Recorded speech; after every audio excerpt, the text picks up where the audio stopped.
भारत माता की, भारत माता की, भारत माता की।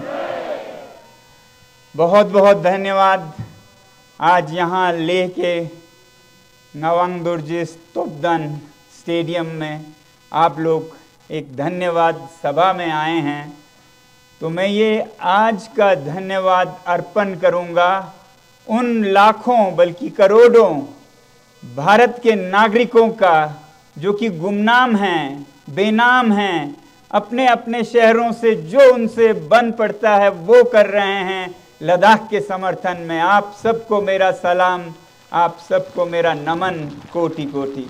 लद्दाख के समर्थन में जितने लोग अभी तक जुड़े हैं और जुड़ रहे हैं, जो सड़कों पे आए हैं, बहुत शहरों में तो सभाएं कर रहे हैं, अनशन कर रहे हैं हमारे साथ।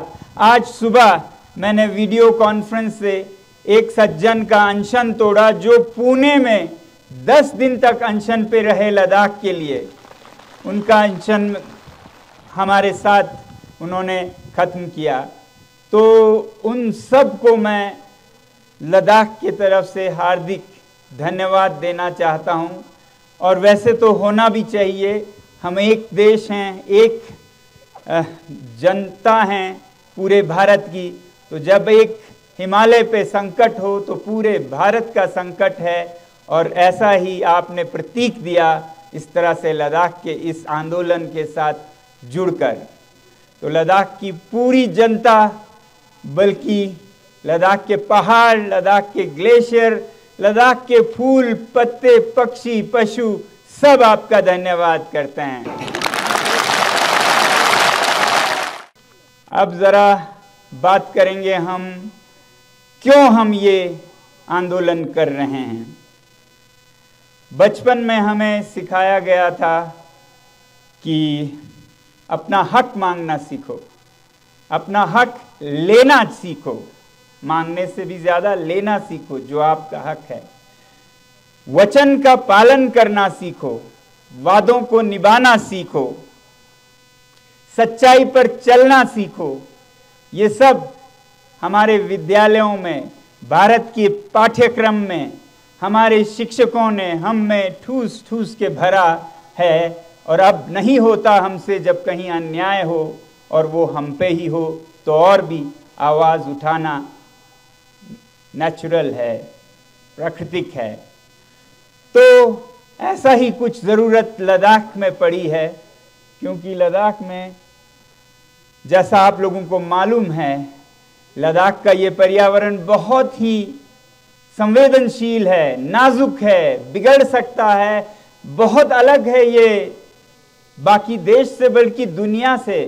ये लखनऊ, चंडीगढ़, उत्तर प्रदेश जैसा नहीं है, ये तो मंगल ग्रह जैसा ज़्यादा दिखता है किसी और प्रदेश से। तो ऐसे एक भूभाग का संचालन, उसकी देखरेख, उसका रख रखाव, संरक्षण कैसे करें, ये यहाँ के जो मूल निवासी जनजातीय जनसंख्या है उन्हें आता भी है और उनकी जिम्मेदारी भी है।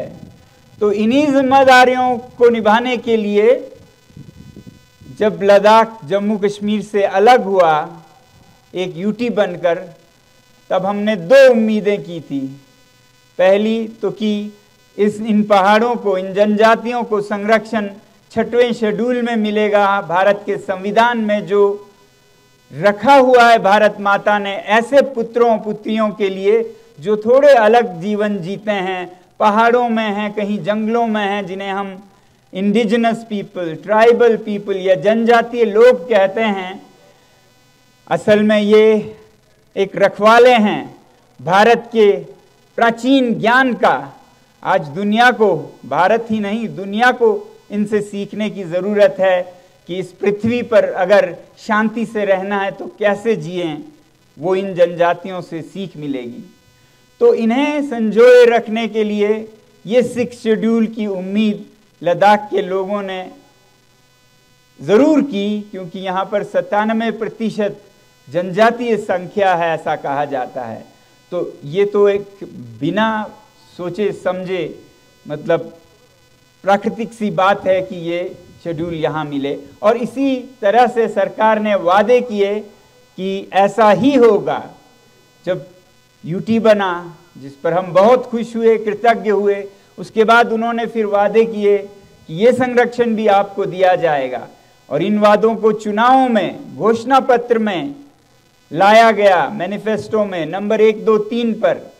और इसी को देखते हुए, इसी विश्वास में, इसी भरोसे पर लोगों ने भारी संख्या में वोट देकर सरकार को, जो अभी सरकार है, उसको जिताया। संसदीय चुनाव में भी, हिल काउंसिल में भी। मगर उसके बाद वो वादे से पीछे हटे और 4-4.5 साल के टाल मटोल के बाद पिछले 4 मार्च को उन्होंने साफ इनकार कर दिया। वादा करने के बावजूद क्या ये जायज है आप लोगों को? ये जायज नहीं है। कोई बच्चा समझ सकता है। अब ये हमारा हक बनता है कि जो वादा हुआ है उसे हम लें। यही तो हमने बचपन में सीखा, अपना हक लेना सीखो, वचन पूरा करना सीखो। तो यही मांग रहे हैं हम। दूसरी उम्मीद थी कि लद्दाख को भी लोकतंत्र के फल मिलेंगे। यहां भी एक असेंबली होगी जिसमें चुने हुए प्रतिनिधि यहां का फैसला करेंगे, कैसे लद्दाख को व्यवस्थापन करना है, चलाना है, संचालन करना है। मगर उसी मीटिंग में उन्होंने ये भी साफ कर दिया कि ना आपको 6वें शेड्यूल का संरक्षण मिलेगा, न ये लोकतंत्र। ये 4 मार्च को था और 6 मार्च से हम यहाँ पर अनशन शुरू कर चुके हैं। और कल 21 दिन का हमारा खत्म हुआ। एक चरण, पहला चरण 21 दिन इसलिए क्योंकि गांधी जी का सबसे लंबा उनके जीवन का अनशन था 21 ही दिन का। तो हम गांधी जी के पद चिन्हों पर चलने वाले लोग हैं लद्दाख में। बहुत ही आस्था से, पूरी उम्मीद के साथ कि इस रास्ते पर जीत ही होगी, हम चल रहे हैं। उन्होंने एक रास्ता दिखाया था सत्याग्रह का। सत्याग्रह का यानी कि सच्चाई को पकड़ के रखो, उस पे चलोगे तो सफलता मिलेगी ही। तो हम उसी पे पकड़ के सच्चाई की मांग कर रहे हैं, वचन का पूरा करने की मांग कर रहे हैं। और उसके लिए हम सत्याग्रह के ही शैली में अनशन पर बैठे हैं। हम किसी और पर दुख नहीं दे रहे हैं, पीड़ा नहीं दे रहे हैं, खुद पे दे रहे हैं। यही तो गांधी जी का रास्ता था सत्याग्रह का। तो इसी सत्याग्रह के अंदर उन्होंने कई रास्ते सिखाए। सिविल डिसोबीडियंस, हम पालन नहीं करेंगे ऐसे बातों का जो कि हित में नहीं है यहाँ के।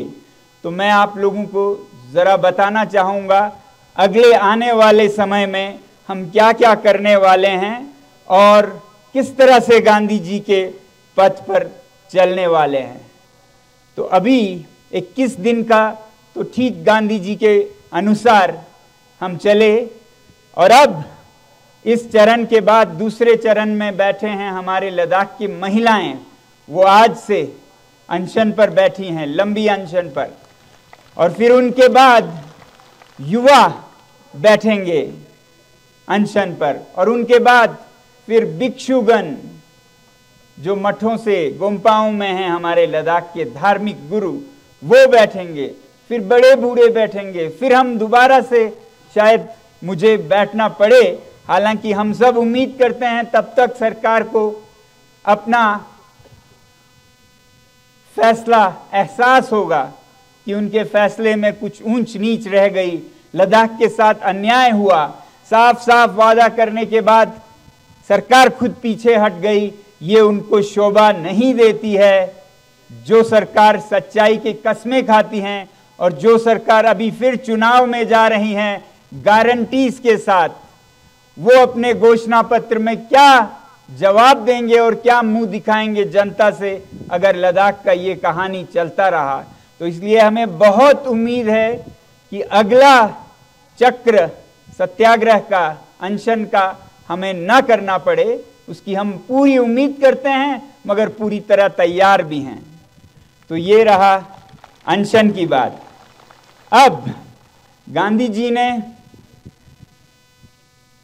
सिविल डिसोबीडियंस में खिलाफत करते हुए सरकार का डांडी तक जाकर नमक का आंदोलन किया था, जिसमें उन्होंने नमक बनाया, कानून, गंदे काले कानून को खिलाफत करते हुए। तो ऐसे ही हालत हमारे चांगतांग में हमारे चरवाहे भाई बहनों के साथ हो रहा है, जो कि दुनिया की सबसे कीमती पश्मीना के उत्पादन करते हैं, जिसे कश्मीर भी कहा जाता है। इससे महंगा दुनिया में लगभग कोई और फाइबर नहीं है। वो उत्पादन करते हैं। आज उन्हें अपने बकरियां, अपने याक बेचने पर मजबूर किया जा रहा है। यहां बहुत उनमें से अनशन में जुड़े, क्योंकि उनकी पीड़ा बहुत तेज है, क्योंकि उन पर गुजर रही है ये सब। तो उनके जो चरागे हैं, वो एक तरफ दक्षिण की तरफ से भारतीय औद्योगिक प्लांट्स, बिजली के, सोलर के, जो दसियों हजारों एकड़ में उनसे जमीन ले जा रही है। 20,000 एकड़ ले गए हैं और 20,000 मांग रहे हैं, यानी कि 150 स्क्वायर किलोमीटर उनसे मांगा जा रहा है, जो कि उनके सबसे अच्छे चरागे हैं। अब वो क्या खाएंगे? अगर उनके सारे चरागे ले गए तो वो तो जाएंगे, उनके साथ एक सदियों, हजारों साल पुराना एक परंपरा भी डूब जाएगा। तो उनके ये हक उनसे छीने जा रहे हैं भारतीय उद्योगों के जरिए भी। और इनमें से ये सबसे अच्छे उद्योगों में है सोलर एनर्जी का। हम चाहते हैं कि भारत में लद्दाख की ऊर्जा पहुंचे, मगर वो यहाँ के चांगपा समुदाय के समन्वय से पहुंचे, उनसे बिना पूछे जबरदस्ती ना हो, जो कि अभी हो रहा है। उनको कहा जा रहा है ये साहब आप खाली करेंगे, ये लेंगे तो लेंगे, नहीं तो कुछ भी नहीं देंगे, इस तरह से। जबकि 6वां शेड्यूल अगर उसका संरक्षण होता लद्दाख में, तो उनको पूछे बिना कुछ भी ना हिलता, घास का एक तिनका भी ना हिलता। तो इसलिए चाहिए लद्दाख के संरक्षण के लिए 6वां शेड्यूल। वो जरूर देंगे, क्यों नहीं देंगे? बिजली, लद्दाख की जो धूप है वो भारत के साथ क्यों ना बांटे, मगर वो अपनी मर्जी से जहां उनके चरागे कम और ऊर्जा ज्यादा है उस तरह से देंगे, मगर आज उनसे छीना जा रहा है, उनसे बिना पूछे। तो ये हमें देखना है जाकर कि क्या उनके साथ हो रहा है, उन्हें कैसे रोका जा रहा है। दूसरी तरफ उत्तर से चीन अपना अतिक्रमण बढ़ाए जा रहा है दशकों से, और हाल के सालों में तो हद से ज्यादा, और यह भी छुपाया जा रहा है। एक तरफ इतनी पीड़ा इन चरवाहे समुदायों को, और उसके बाद वो आह भी ना कर पाए। अगर वो आह करें, अगर कोई कहे कि यहां पर जमीनें गई हैं हमारे जमीनों को बचा नहीं पाए हैं, तो उनको कभी देशद्रोही, कभी उनको धमकियां दी जाती हैं। जब हम ये कह रहे थे कि हम बॉर्डर की तरफ मार्च करेंगे, तो कई लोगों ने हमें भी आप देशद्रोही हैं ऐसा कहा।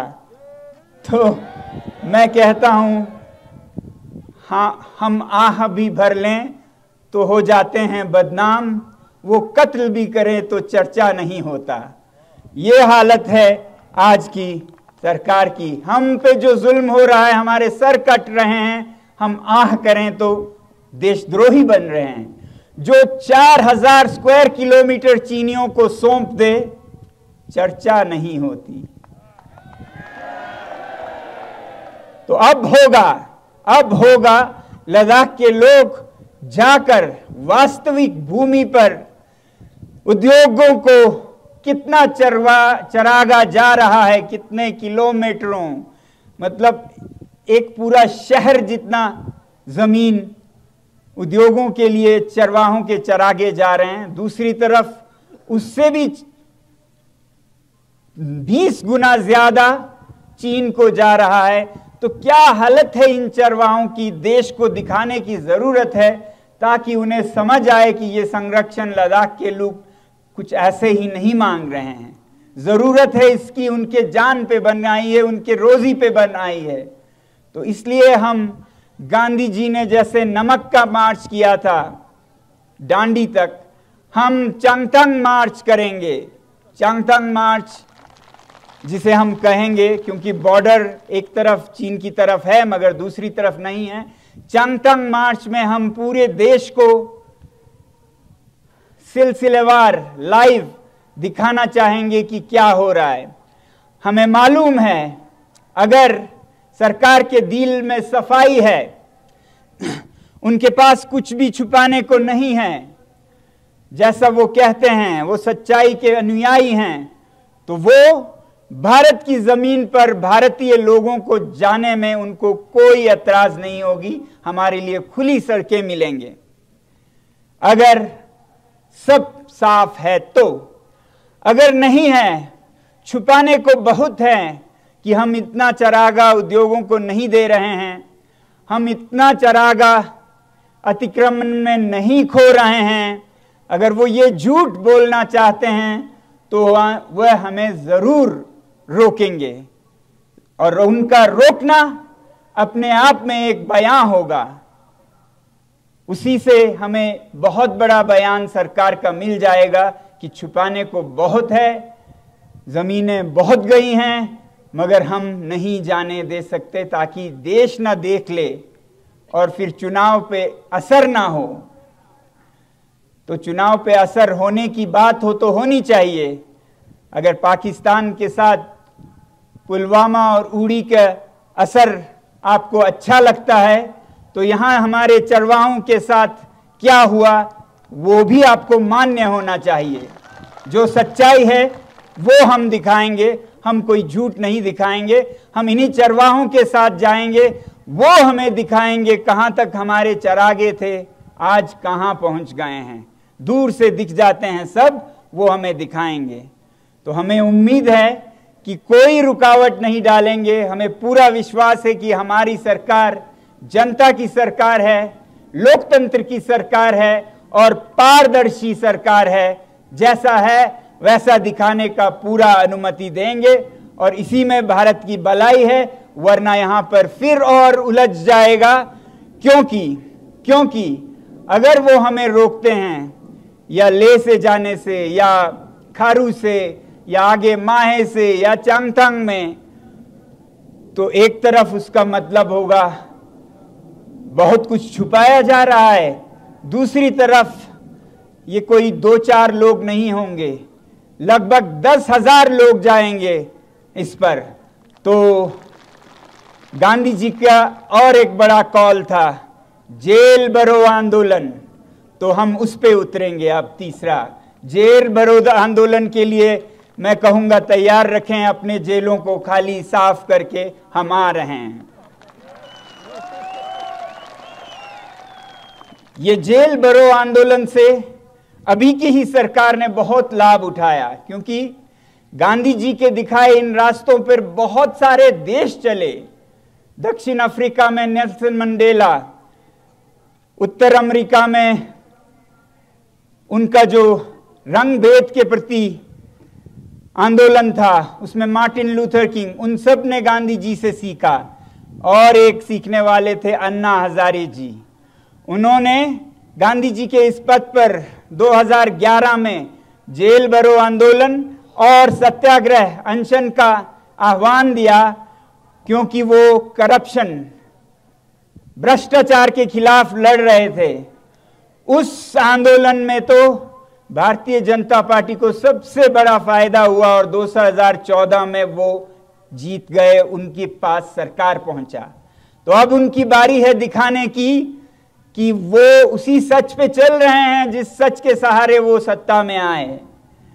तो आज जेल भरो आंदोलन जो अन्ना हजारे जी ने 2011 में भ्रष्टाचार के खिलाफ तब के कांग्रेस हुकूमत को दिया था, वही आज हम उनसे कह रहे हैं। अगला हमारा अगर रोका गया तो जेल भरो आंदोलन होगा, उसके लिए हम तैयार रहें। और उसके बाद अगर जरूरत पड़े तो गांधी जी का और एक मंत्र है, एक और पुड़िया है उनकी जादू की, वो है नॉन कोऑपरेशन, असहयोग आंदोलन, जिसमें देश के सभी लोगों ने अंग्रेजी हुकूमत के हर काम को करने से इनकार कर दिया। चाहे वो मजदूर थे या सरकार के मुलाजिम थे, सब ने अपने कलम नीचे रख दिए, कहा हम आपके काम नहीं करेंगे, आप सच्चाई पर नहीं चल रहे हैं। तो जरूरत पड़े तो लद्दाख में भी असहयोग आंदोलन होगा आने वाले हफ्तों या महीनों में, नॉन कोऑपरेशन मूवमेंट, जिसमें लद्दाख के जितने भी लोग सरकार या गैर सरकारी प्रोजेक्ट से जुड़े हैं वो सब अपना हिस्सा निभाएंगे, जिम्मेदारी निभाएंगे, क्योंकि सबके भविष्य का सवाल है ये, सबके बच्चों का सवाल है ये, सबके पानी का सवाल है ये। ऐसा नहीं है कि जो यहाँ इस आंदोलन में जुड़े हैं उनके पास आगे पीछे खाने को कुछ भी नहीं है, घर परिवार, और सब कुछ सिर्फ सरकारी मुलाजिमों के साथ है। उनके पास दौलत है, तनख्वाह है, नौकरियां हैं, तो इसलिए उनको एक स्पेशल छूट मिल जाए, एक इम्यूनिटी मिल जाए। ऐसा हम बहुत हद तक करते रहेंगे, मगर आखिर में हमारी उम्मीद होगी कि हर लद्दाखी, चाहे वो जिस भी शोबे में काम करते हो, वो असहयोग आंदोलन में जुड़ेंगे, और जो यहां पर सरकार है वो पैरालाइज हो जाएगी, अपंग हो जाएगी, कोई कागज नहीं हिलेगा। ऐसा यहां के यूनियन टेरिटरी की हाल होगी अगर लद्दाख के लोगों के समन्वय के साथ न चलाएं, अपनी मन मर्जी से चलाते रहें। जिस तरह से यहाँ पर कई लोगों ने बताया, मैं उसके विस्तार में नहीं जाना चाहूँगा। मैं विनती करूँगा यूटी एडमिनिस्ट्रेशन के अफसरों से वो हिंदी अनुवाद ले ले लद्दाखी भाषणों का, जिसमें कहा गया कि यूटी के जो 6,000 करोड़ है वो जनता तक तो नहीं पहुंचता है, मगर किन किन बातों पे खर्च किया जाता है, किन किन बेशर्मी से सरकार के पैसे जो कि टैक्स पेयर के पैसे हैं उनको कहां खर्चें, उन्हें समझ नहीं आ रहा है। कहीं मैदान भरकर गाड़ियां, तो कहीं एक एलजी एक महल बनाते हैं, दूसरा एलजी उसको छोड़कर और एक महल बनाते हैं। हर महल इनका 30, 40, 50 करोड़ का होता है। और मुझे नहीं पता है, कहते हैं, मैं विनती करूंगा आप तहकीकात करें, टाइलें बदलवाते रहते हैं हर महीने, जो कि बिल्कुल नहीं होते हैं। क्या भारत जैसा देश जहां पर कितनी ही जरूरत है इन पैसों की, ये सब कर सकता है? जहां जनता को कितनी मदद चाहिए शिक्षा में, महिलाओं को, बूढ़ों को, क्या वो महलों को बनाने और बिगाड़ने में ये सरकार का जिस पर कहा जा रहा है लद्दाख में कितना तरक्की हुआ है, इतने 1000 करोड़ दिए गए हैं, तो वो करोड़ कैसे उड़ाया जा रहा है? मैं इन जर्नलिस्ट में से, पत्रकारों में से विनती करूंगा वो भी इस पे कुछ लेख लिखें, इस पे कुछ फिल्म निकालें, जिससे दिखे कि लद्दाख में क्या हो रहा है। तो आज मेरा सबसे बड़ा आज दायित्व था कि भारत के हर नागरिक का धन्यवाद करूं जो लद्दाख के इस आंदोलन से जुड़े हैं और जुड़े रहेंगे। और जब लद्दाख में हम यहाँ का पर्यावरण कैसे बिगड़ रहा है, यहाँ के चरागे कैसे बिखर रहे हैं, उसके मार्च पे जाएंगे 7 अप्रैल को। रविवार 7 अप्रैल है, रविवार है, छुट्टी का दिन है। तो मैं अनुरोध करूंगा भारत के हमारे वीर सामाजिक कार्यकर्ता मार्च करें अपने अपने शहरों और राज्यों में, जहां पर विकास के नाम पर विनाश हो रहा है। कहीं जंगल काटे जा रहे हैं, कहीं नदियों को मरोड़ा जा रहा है, कहीं शहरों में पानी का अकाल हो रहा है। कहां कहां विकास के नाम पर उद्योगपतियों को भारत की संपदा को बेचा जा रहा है। वो सब दिखाने का आप मार्च करें अपने अपने इलाकों से। तो ये एक प्रकृति का मार्च हो, ये एक स्थायी विकास का मार्च हो, हर जगह हो। और लद्दाख में हम चांगथांग मार्च पर निकलेंगे। आप सबका बहुत बहुत धन्यवाद। जय हिंद।